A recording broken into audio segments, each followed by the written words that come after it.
जैसा कि आप जानते हैं कि ये रो रेसलमेनिया से पहले का आखिरी रो था, जिसको देखकर ऐसा लग रहा है कि रोमन रेंस अपनी चैंपियनशिप रेसलमेनिया में हारने वाले हैं। वो कैसे, उसके बारे में थोड़ी देर में बात करेंगे। सबसे पहले द रॉक अपनी एंट्रेंस करते हैं, जो इस बार सबसे अच्छी थी। इसमें ग्राफिक्स नए थे जो बीट पर चेंज हो रहे थे। खैर, वे कहते हैं कि पिछले हफ्ते उन्होंने अपने बेल्ट पर कोडी रोड्स का खून तो लगा दिया, अब सिर्फ मामा रोड के आंसू की कमी है। फिर वे सभी बच्चों को सीख देते हैं कि कभी कभी लाइफ में हमें ऐसा भी करना पड़ता है जब कोडी रोड्स जैसे लोग हमारे काम में दखल दे रहे हो। फिर वे कहते हैं कि शो की रेटिंग्स अच्छी आ रही है और एक के बाद एक शो सेल आउट हो रहे हैं। उसकी वजह और कोई नहीं, द रॉक है। फिर वे अपना कैच फ्रेज बोलते हैं कि finally the final boss Brooklyn में आ गए हैं, लेकिन वो अकेले नहीं आए हैं। तब रोमन रेंस ब्लड लाइन के साथ आते हैं और फैमिली के बारे में कहते हैं कि उनके लिए फैमिली सबसे पहले आती है। तब ईट के चैंट्स लगते हैं, लेकिन रोमन रेंस नो ईट कहते हैं और वे द रॉक को थैंक यू कहते हैं, क्योंकि उन्होंने ये रेसलमेनिया उनके लिए सबसे आसान रेसलमेनिया बना दिया है। आगे वे कहते हैं कि कैसे उन्होंने रेसलिंग को कूल बनाया है, जिसको देखकर कोडी रोड्स WWE में आ गए और अब वो उनकी जगह लेना चाहते हैं, लेकिन ये बिजनेस ब्लड लाइन चलाती है। फिर सेथ रॉलिंस का म्यूजिक बजता है और वे क्राउड में से आते हैं, लेकिन रिंग में नहीं जाते, क्योंकि वे कहते हैं कि द रॉक ने कोडी रोड्स के साथ जो किया उसके बाद वे अकेले उनका सामना करे, उतने पागल वे नहीं है।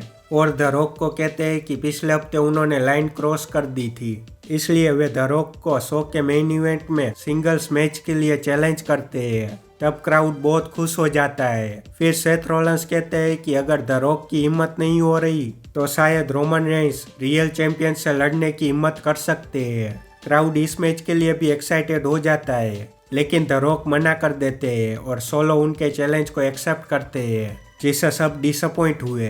फिर द रॉक अनाउंस करते हैं कि इस मैच में ब्लड लाइन रूल्स होंगे। फिर बैक स्टेज रोमन रेंस जा रहे थे, क्योंकि उनको हॉल ऑफ फेम की स्पीच लिखनी थी। तब पॉल हेमन कहते हैं कि उनको हॉल ऑफ फेम में रोमन रेंस इंडक्ट करेंगे।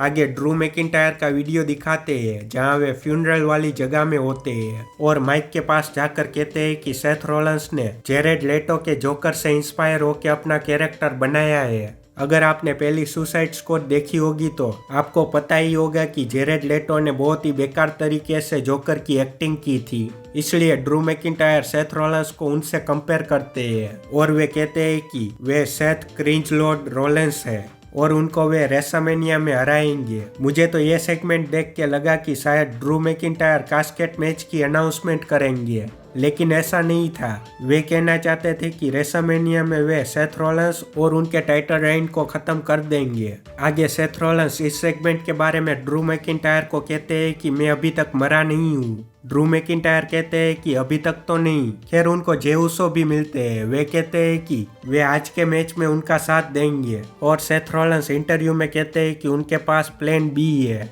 फिर उनका और सोलो का मैच होता है, जहां चेयर्स, टेबल्स और स्टील स्टेप्स का यूज होता है। सोलो सेथ रॉलिंस को टेबल पर समोन ड्रॉप मारते हैं। आगे सेथ रॉलिंस सोलो को टेबल पर पावर बॉम्ब मारकर स्टॉम्प मारते हैं। तब जिमी उसो आकर उनको सुपर किक मारते हैं। फिर जे उसो आकर उनको मारते हुए बैक स्टेज ले जाते हैं, लेकिन द रॉक उनको मारकर रिंग की तरफ जाते हैं, लेकिन सेथ रॉलिंस उनको देखकर मुस्कुराते हैं। तभी कोडी रोड्स का म्यूजिक बजता है, जो सेथ रॉलिंस का प्लान बी था। फिर कोडी रोड्स और सेथ रॉलिंस द रॉक को मारते हैं और जब कोडी रोड्स द रॉक को अनाउंस टेबल पर रॉक बॉटम मारने जा रहे थे, तब रोमन रेंस आ जाते हैं और वे सेथ रॉलिंस को सुपरमैन पंच मारकर कोडी रोड्स को स्पीयर मारते हैं। फिर द रॉक अपनी बेल्ट निकालते हैं, जिसमें कोडी रोड्स का निकनेम नाइटमेयर लिखा होता है। फिर उस बेल्ट से दोनों कोडी रोड्स और सेथ रॉलिंस को मारने लगते हैं और इस तरीके से शो खत्म होता है। मुझे ऐसा लग रहा है कि रेसलमेनिया में रोमन रेंस अपनी चैंपियनशिप हार जाएंगे। उसके पीछे दो कारण है।